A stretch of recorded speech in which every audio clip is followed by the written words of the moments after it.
Praise the lord. Good morning. ప్రార్థన చేసుకున్నారా? ప్రతి ఉదయము మన రోజును ప్రార్థనతో ప్రారంభిద్దాం. ఈరోజు మీ కొరకు నేను ప్రార్థన చేయాలని ఆశపడుతున్నాను. ప్రార్థించే ముందు దేవుని యొక్క మాటతో మిమ్మల్ని బలపరచాలనుకుంటున్నాను.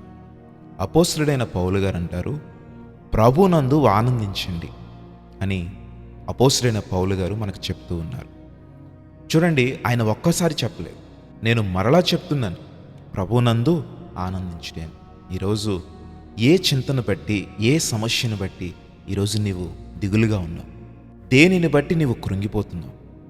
ఈరోజు ఉదయం లేచావు, కానీ ఏదో ఒక సమస్య నిన్ను వెంటాడుతూనే ఉంది కదా.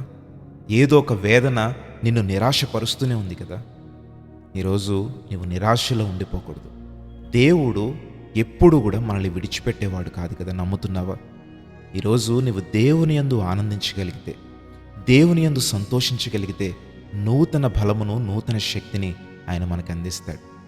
మనము దిగులుగా కృంగుదలలోనే ఉంటే సాతాను ఇంకా మనలను అట్టడుగు స్థాయికి త్రొక్కివేస్తాడు.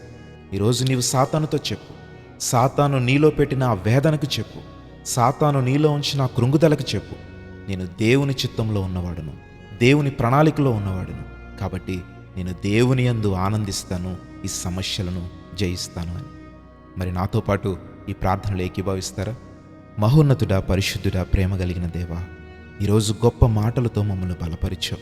అవును తండ్రి, ఏదో ఒక వేదన, ఏదో ఒక సమస్య మమ్మలను నిరాశపరుస్తూనే ఉంది, మమ్మలను కృంగుదలలో నింపుతూనే ఉంది.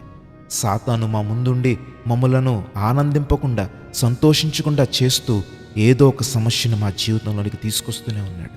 ఈరోజు నీ సన్నిధిలో నిన్ను బట్టి మేము ఆనందిస్తున్నాం ప్రభువా. నిన్ను బట్టి మేము నూతన బలమును పొందుకుంటున్నాం. ఈరోజు సాతానుకు చెప్తున్నాం, నేను యేసయ్య ప్రణాళికలో ఉన్నవాడును, యేసయ్య ప్రణాళికలో ఉన్నదానని నేను ఈరోజు సన్నిధిలో పెడుతూ ఉండగా నీవే నూతన హృదయమును మాకు అందించమని, సంతోష హృదయమును మాకు అందించమని ఈరోజు నీ సన్నిధిలో మొరపెడుతూ ఉన్నాం ప్రభా. ఎంతమంది బిడ్డలైతే విశ్వాసముతో ఈ ప్రార్థనలు ఏకీభవించారో ప్రతి ఒక్కరిని దర్శించండి. ఈ రోజంతటిలో కూడా జయ జీవితాన్ని ఇవ్వండి అయ్యా. ఎంతమంది బిడ్డలు ఉద్యోగాలకు వెళ్తున్నారు, వ్యాపారాలు చేస్తున్నారు, నేల పంటల మీద ఆధారపడిన రైతులు ఉన్నారు, వ్యవసాయం చేస్తున్నవారు ఉన్నారు ప్రభా, తమ వృత్తిని బట్టి జీవనాన్ని సాగిస్తున్నవారు ఉన్నారు. ప్రతి ఒక్కరిని దర్శించి వారి కష్టార్జితమును దీవించి వారి కుటుంబమును ఆశీర్వదించండి ప్రభా. ఎంతమంది జన్మదినం జరుపుకుంటున్నారు, వెడ్డింగ్ యానివర్సరీ జరుపుకుంటున్నారు, వారి మీద, వారి కుటుంబం మీద నిండైన మేలులు కురిపించమని అడుగుతున్నాం. ఈరోజు నీ సన్నిధిలో చేరి ఈ ప్రార్థనలోకి భావించిన ప్రతి ఒక్కరి హృదయంను దర్శించి ప్రతి అక్కరను తీర్చుమని, నీ వాక్యమును మాలో స్థిరపరచుమని యేసు నామములో అడుగుచున్నాము తండ్రి. ఆమేన్.